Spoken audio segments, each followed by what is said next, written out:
जय हिंद साथियों। तो कैसे हैं आप लोग? आई होप आप लोग अच्छे होंगे।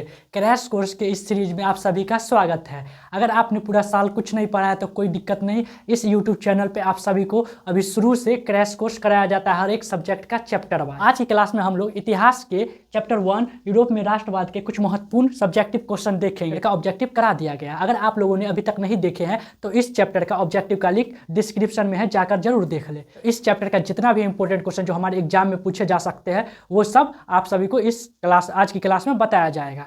ठीक है, तो देखिए हमारा जो पहला क्वेश्चन बनेगा, राष्ट्रवाद क्या है। हमारा जो पहला क्वेश्चन पूछेगा कि राष्ट्रवाद क्या है, तो बताइए राष्ट्रवाद क्या है। तो राष्ट्रवाद एक प्रकार की एक ऐसी भावना है जो हमारे देश के प्रति प्रेम और लगाव को दिखाता है। एकदम सिंपल भाषा में ऐसे याद कर सकते हैं, नहीं तो आप याद कर सकते हैं कि राष्ट्रवाद एक ऐसी भावना है जो किसी विशेष भौगोलिक, संस्कृति या सामाजिक परिवेश में रहने वाले लोगों में एकता का वाहक बनती है। नहीं तो एकदम सिंपल और आसान आप क्या याद कर सकते हैं, अर्थात अपने राष्ट्र के प्रति देश की भावना को ही क्या बोलेंगे, राष्ट्रवाद। जैसे हम भारत के हैं तो भारत के प्रति एकदम देशभक्ति भरा हुआ, रग रग में खून खून में क्या है, भारत के प्रति देशभक्ति भरा हुआ है। इसी को हम लोग क्या बोलेंगे, राष्ट्रवाद बोलेंगे। पूछेगा राष्ट्रवाद का उदय कहाँ से हुआ, तो फ्रांसीसी क्रांति के कारण हुआ। तो फ्रांसीसी क्रांति कब हुई थी, तो 1789 ईस्वी में। ठीक है, इस चैप्टर का ऑब्जेक्टिव आप लोग जाकर देख लीजिएगा, बहुत इंपॉर्टेंट ऑब्जेक्टिव मैंने इस चैप्टर का कवर करा दिया है। ठीक है, उसके बाद देखिए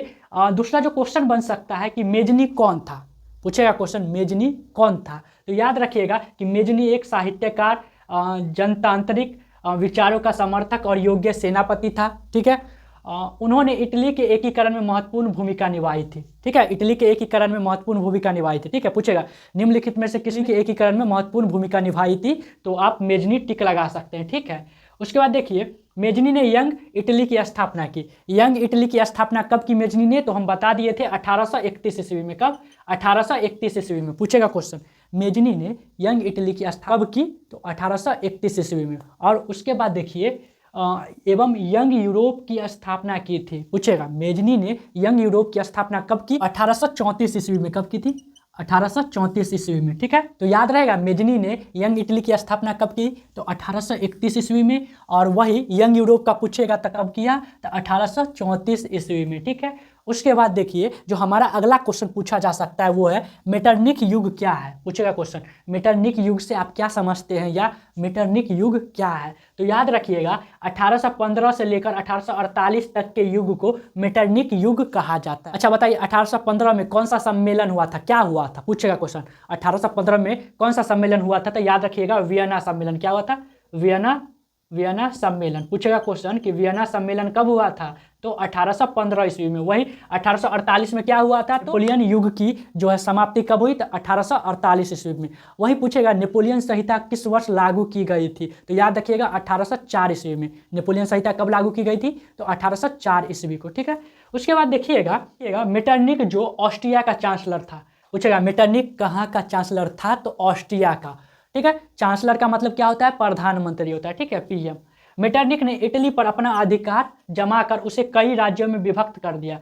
मेटरनिक है ना, सो इटली पर अपना राज्य स्थापित कर लिया और उस राज्य को अलग अलग भागों में विभाजित कर दिया। ठीक है, पूछेगा इटली का एकीकरण कब पूर्ण हुआ था, 1871 संधि द्वारा हुआ था। तो फ्रैंकफर्ट की संधि के द्वारा इटली का एकीकरण पूर्ण हुआ था। आगे देखिएगा पूछेगा गैरीबाल्डी के कार्यों की चर्चा करें या गैरीबाल्डी के कार्यों को लिखे। तब कैसे लिखिएगा, याद रखिएगा गैरीबाल्डी जो पेशे से एक नाविक था। हाँ, यहाँ से एक क्वेश्चन ऑब्जेक्टिव बनता है कि गैरीबाल्डी पेशे से क्या था, तो याद रखिएगा गैरीबाल्डी पेशे से एक नाविक था। ठीक है, जो सशस्त्र क्रांति द्वारा दक्षिणी इटली के रियासतों को एकीकरण तथा गणतंत्र स्थापना करने का प्रयास कर रहा था। तो ये रहा हमारा गैरीबाल्डी की कार्य। तो चलिए कुछ और क्वेश्चन देख लेते हैं। तो आप लोग याद रख सकते हैं, यहीं से क्वेश्चन पूछ सकता है कि इटली के एकीकरण में मेजनी का क्या योगदान था। सेम लिखिएगा मेजनी क्या था, या इटली के एकीकरण में मेजनी का क्या योगदान था। तो आप सेम लिख सकते हैं कि मेजनी साहित्यकार, गणतांत्रिक विचारों का समर्थक था और योग्य सेनापति था। उन्होंने इटली के एकीकरण में महत्वपूर्ण भूमिका निभाई थी। मेजनी ने यंग इटली की स्थापना 1831 में की थी,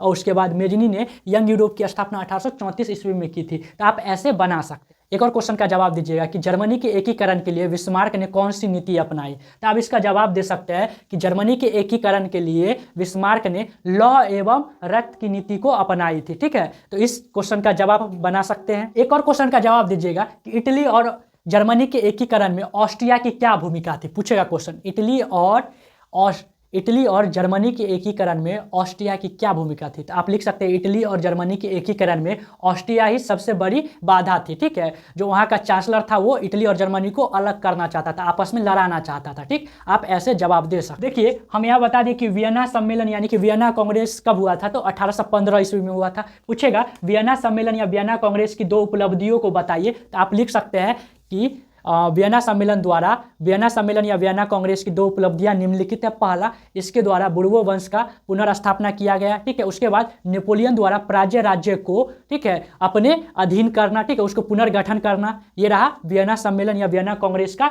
2 उपलब्धियां। आप यहाँ से बना सकते हैं। क्वेश्चन तो बहुत ज़्यादा है, लेकिन जो इंपॉर्टेंट है वो बता दे रहे हैं। ठीक है, और भी क्वेश्चन हम बता दे रहे हैं, आप लोग नोट कर लीजिएगा। ठीक है, अच्छा, यहीं से क्वेश्चन और पूछा जा सकता है कि बताइए, एक क्वेश्चन ऐसे भी पूछा जा सकता है कि जर्मनी के एकीकरण में क्या बाधा आई थी। तो आप लिख सकते हैं कि जर्मनी के एकीकरण में निम्नलिखित बाधाएं थी। पहला, कि जर्मनी 300 छोटे बड़े राज्यों में विभाजित था, जिसमें सबसे बड़ा राज्य कौन था? प्रसा था, वह बहुत शक्तिशाली राज्य था। और जर्मनी में क्या था? राष्ट्रवाद का अभाव था। वहाँ राष्ट्रवाद की भावना किसी के अंदर नहीं थी। ठीक है, उसके बाद तीसरा नंबर लिख सकते हैं कि ऑस्ट्रिया का हस्तक्षेप, ये भी लिख सकते हैं। और उसके बाद आप लिख सकते हैं चौथा नंबर कि मेटरनिक का प्रतिक्रियावादी होना था। क्या क्या याद रहेगा कि जर्मनी के एकीकरण में क्या बाधाएं थी। तो लिखिएगा, जर्मनी के एकीकरण में निम्नलिखित बाधाएं थी। पहला, ऑस्ट्रिया का हस्तक्षेप। दूसरा, जर्मनी 300 छोटे बड़े राज्यों में विभाजित था। तीसरा, राष्ट्रवाद का अभाव। चौथा, मेटरनिक का प्रतिक्रियावादी होना। ठीक है, आप ये लिख सकते हैं जर्मनी के एकीकरण में क्या क्या बाधाएं थी। ठीक, अच्छा, एक और क्वेश्चन का जवाब दीजिएगा कि जालवेरिन क्या है।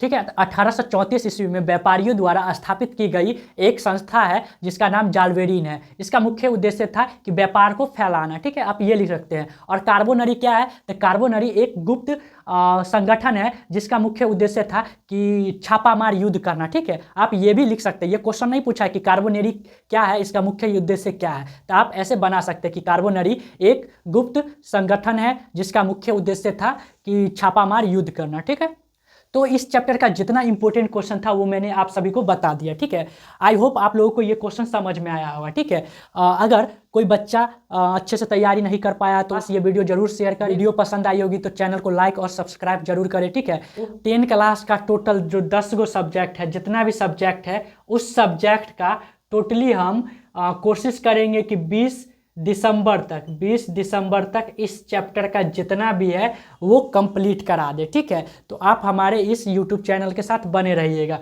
20 दिसंबर तक पहला से लेकर जितना चैप्टर है ना, चाहे इतिहास हो, चाहे फिजिक्स हो, चाहे केमिस्ट्री हो, चाहे हिंदी हो, जितना भी सब्जेक्ट है सब सब्जेक्ट का कोशिश करेंगे कि 20 दिसंबर से 25 दिसंबर तक आप लोगों का सिलेबस कवर करा दिया जाए।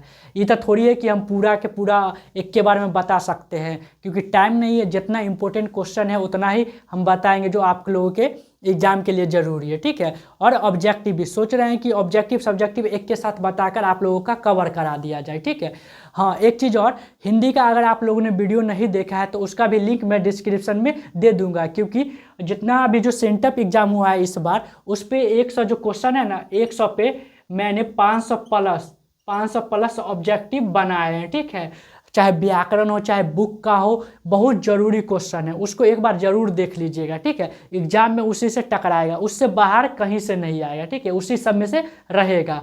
ठीक है, तो आप उस वीडियो को भी ज़रूर देखिएगा, उस वीडियो को भी दोस्तों के साथ शेयर करिएगा, क्योंकि हमारे पास जो है ना एग्जाम का बहुत कम टाइम है। ठीक है, जितना भी सेंटअप एग्जाम हुआ है उस पर हम कोशिश करेंगे कि पूरा कम से कम एगो क्वेश्चन, जैसे कि मान लीजिए कि मेजनी कौन था, तो मेजनी के बारे में कम से कम 10-15 गो ऑब्जेक्टिव बता देंगे, उसके ऊपर कुछ सब्जेक्टिव बता देंगे जो हमारे एग्जाम के लिए बहुत ज़रूरी है। ठीक है, और आप लोगों को कोई भी प्रॉब्लम हो तो आप कमेंट कर सकते हैं, उसको ज़रूर से ज़रूर हम सॉल्व करने की कोशिश करेंगे। ठीक है, तो मिलते हैं नेक्स्ट वीडियो में। धन्यवाद।